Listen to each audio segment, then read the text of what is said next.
بسم اللہ الرحمن الرحیم۔ السلام علیکم۔ حضور سیدنا غوث اعظم فرماتے ہیں، میں 10 برس کی عمر میں اپنے شہر کے مکتب میں حصول علم کے لیے جایا کرتا تھا۔ اس وقت میرے ساتھ ملائکہ بھی ہوتے تھے جو میرے آگے پیچھے میری حفاظت کی غرض سے چلتے تھے۔ جب میں مدرسہ پہنچتا تھا تو وہ بار بار منادی کرتے تھے، اللہ کے ولی کے لیے جگہ خالی کر دو۔ چنانچہ وہ میرے لیے جگہ خالی کر دیتے تھے۔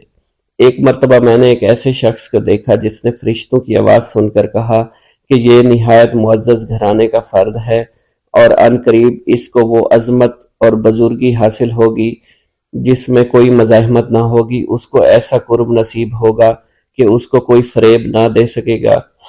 پھر 40 برس بعد میں نے اس شخص کو پہچانا، وہ شخص ابدالوں میں سے تھا۔ حضرت شیخ ابو سعود احمد بن ابی بکر سے مروی ہے، حضور سیدنا غوث اعظم نے فرمایا، میں 25 سال تک تنہا عراق کے بیابانوں میں پھرتا رہا۔ میں لوگوں کو نہ جانتا تھا، لوگ مجھے نہیں جانتے تھے۔ اسی دوران میرے پاس رجال الغیب اور جنات تشریف لائے جنہیں میں طریقت اور رسول اللہ کی تعلیم دیا کرتا تھا۔ ابتدا میں جب میں عراق میں داخل ہوا تو حضرت خضر میرے ہم سفر تھے اور میں انہیں اس وقت سے پہچانتا نہیں تھا۔ ان کے ساتھ میرا معاہدہ ہوا کہ میں ان کے کسی حکم کی خلاف ورزی نہیں کروں گا۔ ایک مرتبہ انہوں نے مجھے ایک جگہ بیٹھنے کا حکم دیا، میں اسی جگہ 3 سال بیٹھا رہا۔ سال میں ایک مرتبہ حضرت خضر میرے پاس تشریف لاتے اور فرماتے، یہی تیرا مقام ہے جہاں تجھے پہنچایا گیا ہے۔ اس عرصہ کے دوران تمام نفسانی خواہشات مجھ پر انسانی شکل میں وارد ہوئیں، لیکن اللہ نے مجھے ہر موقع پر استقامت عطا فرمائی اور مجھے ان خرافات سے بچائے رکھا۔ ابتدا میں میرا نفس مجاہدہ کا کوئی طریقہ اختیار کرتا تو میں اس پر قائم ہو جایا کرتا تھا اور کسی چیز کو قبول نہیں کرتا تھا۔ ایک طویل مدت تک اپنا گلا گھونٹتے ہوئے میں نے مدائن کے جنگلوں میں مجاہدات میں مشغول رہا۔ حضور سیدنا غوث اعظم فرماتے ہیں، میں نے اپنے نفس کو مختلف مجاہدوں اور ریاستوں اور مشقتوں میں ڈالے رکھا۔ 1 سال تک میں گری ہوئی چیزیں اٹھا کر کھاتا رہا، اسی دوسرے سال میں صرف پانی پر گزارا کرتا رہا اور تیسرے سال میں نے کچھ نہ کھایا اور نہ پیا نہ ہی سویا۔ ایک مرتبہ شدید سردی کی وجہ سے میں ایوان کسریٰ کے کھنڈرات میں سویا تو رات بھر میں 40 مرتبہ احتلام ہوا۔ میں نے ہر مرتبہ دریائے دجلہ پر جا کر غسل فرمایا، پھر نیند کے خوف سے محل کے اوپر ایک ویران جگہ پر چڑھ گیا اور وہاں 2 سال تک قیام کیا، حتیٰ کہ سردی کے سوا کوئی شے کھانے کو میسر نہیں تھی۔ حضور سیدنا غوث اعظم فرماتے ہیں، ہر سال ایک بزرگ آتے اور وہ مجھے اونی جبہ دے کر چلے جاتے۔ اسی طرح میں نے بے شمار طریقوں سے دنیا اور نفس سے چھٹکارا حاصل کرنے کی کوشش کی۔ لوگ مجھے دیوانہ سمجھتے تھے۔ میں برہنہ جسم جنگلوں میں چلا جاتا، کانٹوں پر لوٹا شور مچایا کرتا، میرے تمام بدن سے خون جاری ہو جایا کرتا۔ لوگ مجھے اٹھا کر شفا خانے لے جایا کرتے جہاں میری حالت مزید بگڑ جایا کرتی۔ ایک وقت ایسا آیا جب مجھ میں اور مردہ میں کوئی فرق نہ تھا۔ لوگ کفن لے آئے اور غسال کو بلوایا کہ وہ مجھے غسل دے۔ ابھی انہوں نے مجھے غسل دینے کے لیے ایک تختہ پر لٹایا، میری حالت درست ہو گئی، میں اٹھ کھڑا ہوا۔ طریقت کی ان پرخطر راہوں میں نہ تو میں کبھی خوف زدہ ہوا، نہ کبھی میرا نفس مجھ پر غالب پا سکا اور نہ ہی دنیا کی آسائش مجھے حیران کر سکی۔ حضور سید غوث اعظم فرماتے ہیں، شیطان نے میرے گرد بے شمار جال بچھائے۔ جب میں نے ان سے کہا یہ کیا ہے، اس نے کہا یہ دنیاوی آلائشیں ہیں اور میں ان جالوں میں سے تم لوگوں کا شکار کیا کرتا ہوں۔ میں نے 1 سال تک شیطان کا مقابلہ کیا، اس کے بچھائے ہوئے تمام جالوں کو ختم کیا۔ اس کے بعد میرے سینے کو کھول دیا گیا اور مجھ پر بے شمار خلائق ظاہر ہوئے۔ حضور سیدنا غوث اعظم فرماتے ہیں، میں نے دریافت کیا کہ یہ اللہ ایک کیسے ہے؟ جواب ملا، یہ خلق کے اسباب ہیں جو تم سے ملے ہوئے ہیں۔ میں سال بھر ان کی جانب متوجہ رہا یہاں تک کہ وہ مجھ سے جدا ہو گئے۔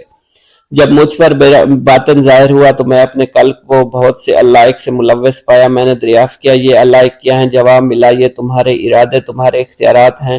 چنانچہ 1 سال تک ان کی جانب متوجہ رہا یہاں تک کہ وہ سب علائق مجھ سے دور ہو گئے اور میرا قلب ان غلاظتوں سے نجات پا گیا۔ حضور سیدنا غوث اعظم فرماتے ہیں، پھر میں نے توکل کے دروازے پر آیا، میرا مقصد پورا ہو، لیکن جب میں توکل کے دروازے پر پہنچا بے شمار لوگ وہاں موجود تھے۔ میں ہجوم کو چیرتا بڑھا اور شکر کے دروازے پر پہنچ گیا۔ یہاں بھی لوگوں کا جمع غفیر موجود تھا، اسے بھی چیرتا آگے بڑھا اور مشاہدہ کے دروازے پر پہنچ گیا۔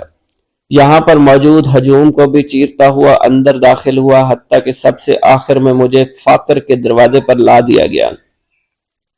فقر کا دروازہ خالی تھا۔ جب میں اس دروازے میں داخل ہوا تو دیکھا جن جن چیزوں کو میں نے ترک کیا تھا وہ سب یہاں موجود تھی۔ یہاں مجھے ایک بہت بڑے روحانی خزانے کی فتوحات سے نوازا گیا۔ میرے لیے تمام دنیا کے خزانے کھول دیے گئے، مجھے روحانی عزت، دائمی غنا اور خالص آزادی عطا فرمائی گئی۔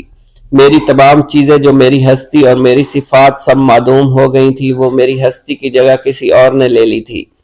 حضرت شیخ ابو سعید مخزومی نے حضور سیدنا غوث اعظم کو خرقہ خلافت سے نوازا اور فرمایا، اے عبد القادر، یہ وہ خرقہ ہے جو حضور نبی کریم صلی اللہ علیہ وسلم نے سیدنا علی المرتضیٰ کو عطا فرمایا۔ سیدنا علی المرتضیٰ نے یہ خرقہ خواجہ حسن بصری کو عطا فرمایا، جس سے ہوتا ہوا یہ مجھ تک پہنچا، اور یہ تمہاری امانت تھی جو میں نے تم تک پہنچا دی۔ حضور سیدنا غوث اعظم نے جب خرقہ مبارک کو زیب تن کیا تو آپ پر بے شمار انوار و تجلیات کی بارش ہونا شروع ہو گئی۔ میرا یہ قدم تمام اولیاء کرام کی گردن پر ہے۔ ایک مرتبہ محلہ حلبہ میں اپنے مہمان خانے میں واعظ فرماتے ہوئے حضور سیدنا غوث اعظم پر اچانک حالت کشف طاری ہوئی۔ آپ رحمت اللہ علیہ نے فرمایا، میرا یہ قدم ہر ولی اللہ کی گردن پر ہے۔ یہ ارشاد سن کر تمام اولیاء اللہ نے اپنی گردنیں جھکا دیں۔ صلحائے امت نے اس کی توضیح فرمائی ہے کہ آپ رحمت اللہ علیہ کے عہد مبارک اور بعد میں قیامت تک آپ کی عطا کے بغیر ولی اللہ ولایت کے درجے پر فائز نہیں ہو سکتا۔ سلطان الہند حضرت خواجہ معین الدین چشتی المعروف خواجہ غریب نواز اس وقت خراسان کے پہاڑوں پر مجاہدات میں مشغول تھے۔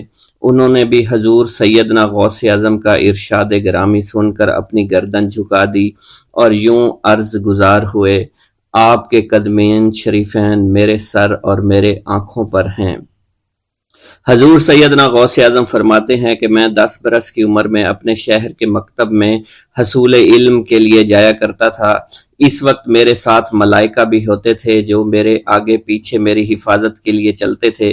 جب میں مدرسہ پہنچتا تو یہ منادی کرتے تھے، اللہ کے ولی کے لیے جگہ خالی کر دو، چنانچہ وہ میرے لیے جگہ خالی کر دیتے تھے۔ ایک مرتبہ میں نے ایک ایسے شخص کو دیکھا جس نے فرشتوں کی آواز سن کر کہا، جس میں کوئی مزاحمت نہ ہوگی، کہ یہ ایک نہایت معزز گھرانے کا فرد ہے اور عن قریب اس کو وہ عظمت حاصل ہوگی جس میں کوئی مزاحمت نہ ہوگی، اور اس کو ایسا قرب نصیب ہوگا کہ اس کو کوئی فریب نہ دے سکے گا۔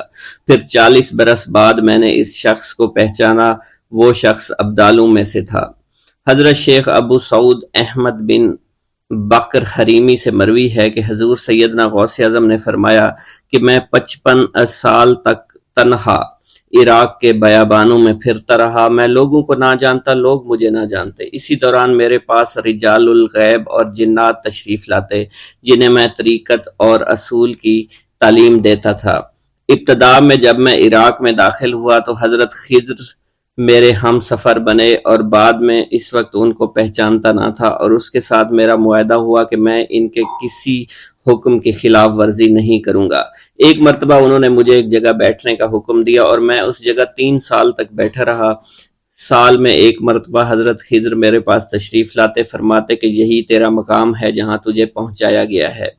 اس عرصہ کے دوران تمام نفسانی خواہشات مجھ پر انسانی شکل میں وارد ہوئیں، لیکن اللہ عز و جل نے مجھے ہر موقع پر استقامت عطا فرمائی اور مجھے ان خرافات سے بچائے رکھا۔ ابتدا میں میرا نفس مجاہدہ کا کوئی طریقہ اختیار کرتا تو میں اس پر قائم ہو جاتا اور کسی چیز کو قبول نہ کرتا تھا۔ ایک طویل مدت تک اپنا گلا گھونٹتے ہوئے میں مدائن کے جنگلوں میں مجاہدات میں مشغول رہا۔ حضور سیدنا غوث اعظم فرماتے ہیں کہ میں نے اپنے نفس کو مختلف مجاہدوں، مختلف ریاضتوں اور مختلف مشقتوں میں ڈالے رکھا۔ 1 سال تک میں